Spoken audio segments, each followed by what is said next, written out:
صباح الفل. قولوا لكل واحد فيكم قبل الجواز على كل عيوبكم وكل مشاكلكم وكل أمراضكم النفسية وكل الهواجس والمخاوف اللي عندكم وكل الفوبيا اللي عندكم.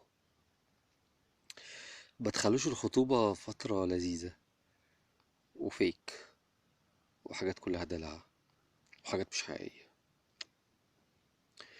كل واحد يبين عيوبه كاملة للتاني وشوف تاني يستحملها ولا لأ، لأن ببساطة الجواز كده كده هيظهرها.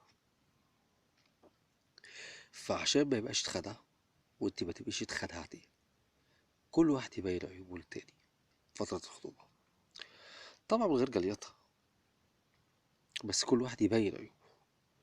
بيتأخر على المواعيد بيتأخر على المواعيد، ما بيهتمش ما بيهتمش، ما بياخدش باله ما بيركزش ما بياخدش باله ما بيركزش.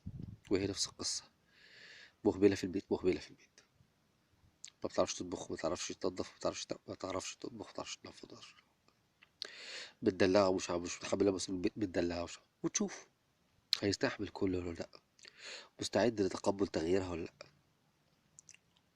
طالما عندها نية للتغيير وهو كمان عنده نية للتغيير. غير كده لأ،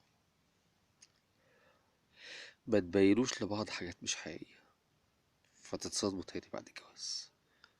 لأ، كل واحد يظهر عيوبه ويكشف ورقه زي ما بيقولوا، وشوف التاني يتحمله ويتقبله زي ما هو كده ولا لأ.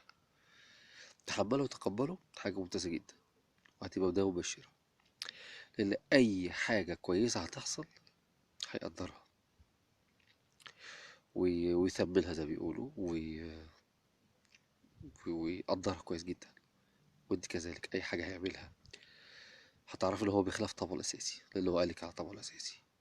فلما يعمل غير كده انت هتتقبلي ده وهتبقى مبسوطة بيه. بس دي نصيحتي لأي اتنين بيتجوزوا. صباح الفل.